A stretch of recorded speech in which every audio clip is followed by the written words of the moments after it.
আজকের দিনে যারা ফুটবল সম্পর্কে জানেন তারা অবশ্যই রোনালদিনহোকে চিনে থাকবেন। ফুটবলের ইতিহাসে সর্বকালের সেরা ড্রিবলার বলা হয় তাকে।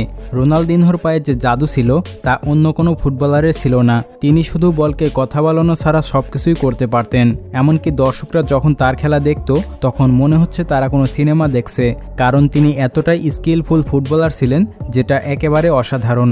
ফুটবলে তিনি এমন কিছু রেকর্ড করে গিয়েছে যা আজও কেউ ফুটবলে ভাঙতে পারেনি। তো আজকের এই ভিডিওতে আমরা দেখতে চলেছি একটি ছোট বস্তি থেকে কিভাবে রোনালদিনহো পুরো বিশ্ব জয় করলো। তো মূল ভিডিওতে যাওয়ার আগে অবশ্যই চ্যানেলটিকে সাবস্ক্রাইব করবেন।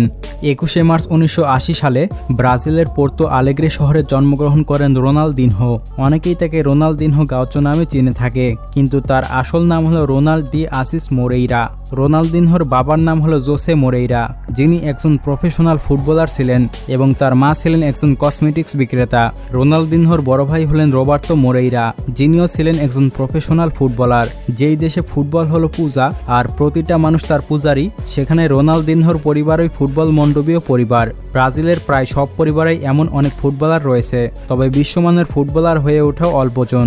অল্প বলতে আবার সেই সংখ্যাটা কম নয়, কারণ সেই দেশে প্রতি ঘরে ঘরে ফুটবলার জন্ম নেয়। বলা হয়ে থাকে ফুটবল জন্ম দিয়েছে ইংল্যান্ড, কিন্তু ফুটবলকে পরিপূর্ণতা দিয়েছে ব্রাজিল, কারণ ব্রাজিলের ইতিহাসে এমন কিছু ফুটবলার তৈরি হয়েছে যাদের নাম পুরো বিশ্বজুড়ে খ্যাতি অর্জন করেছে।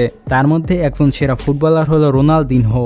রোনালদিনহো এমন একজন ফুটবলার যাকে ড্রিবলারের রাজা বলা হয়। রোনালদিনহোর মতো ড্রিবলার আজও জন্ম হয়নি।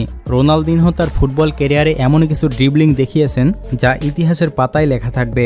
রোনালদিনহো মূলত তার বড় ভাইয়ের হাত ধরেই ফুটবল খেলা শুরু করেন। এমন একদিন 5 বছর বয়সে সে এলাকায় খেলতে গিয়ে তার পায়ে খুব ব্যথা পেয়েছিল, এমনকি এটার জন্য সে বাসায় গিয়ে অনেক জোরে জোরে কাঁদতে শুরু করে।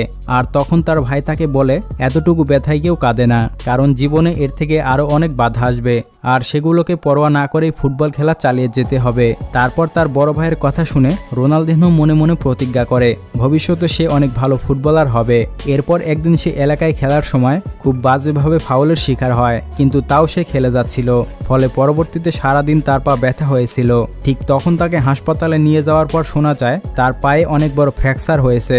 আসলে কারো কথা যদি মোটিভেশন হিসেবে কাজ করে, তাহলে জীবনে যত বাধাই আসুক না কেন সব বাধা উপেক্ষা করে মানুষ সফলতা অর্জন করবে।